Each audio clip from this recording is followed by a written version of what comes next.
बिस्मिल्लाहिर्रहमानिर्रहीम। साईं सरदार रहमतुल्लाह अलैह दा बड़ा सोहना ते बड़ा लुत्फ अंदोज कलाम दोस्तों की नज़र कर रहे हैं। तो नातिया कलाम है साईं ने तो रुबाइयां की सूरत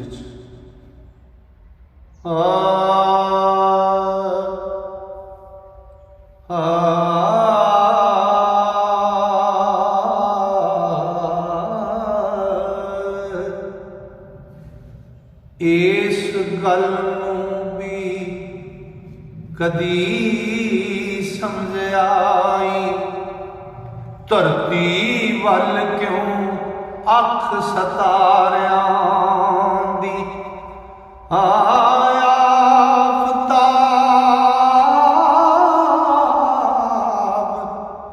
महताब पुरताब होके पे वंड दे ताब चमकारियां दी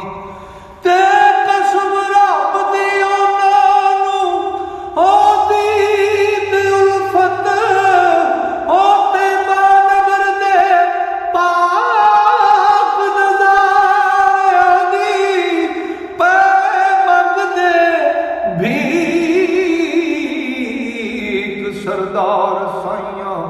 कमली वाले दे पाक दवारियां दी पे मंगदे भीख सरदार साइयां कमली वाले दे पाक दवारियां दी। ते शायर थक पे कलमा शक होइयां ते कदों शान हजूर दी हद मुके नेड़े समझिया जिन्ना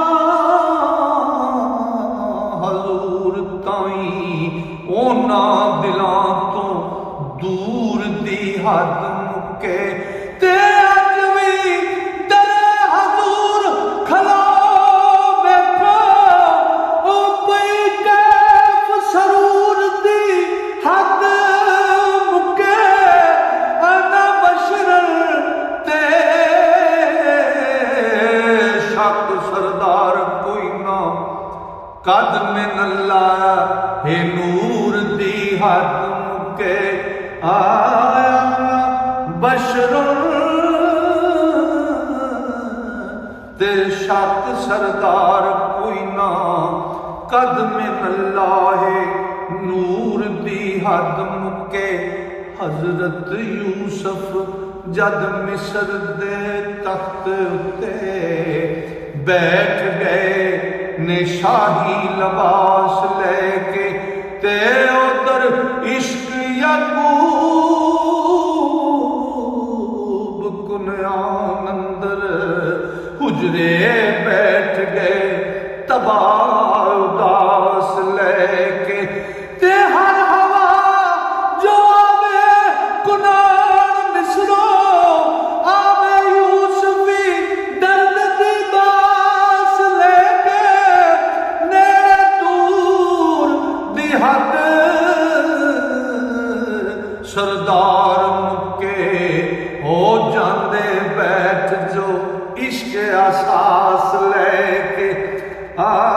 नेड़े दूर दी हद सरदार मुके जांदे बैठ जो इश्क एहसास लेके। लो जी अज दा एक कलाम मुकम्मल होया। इंशाअल्लाह अल्लाह सोने फजल किया जी सामा ने यारी की ते अगला कलाम लेके फिर दोस्तों की खिदमत हाजिर होने तां तक वास्ते अल्लाह सोने दे वाले रब सोना तुहानू मेरे सारे मोहब्बत नाल सुनने वाले श्रोतियां नू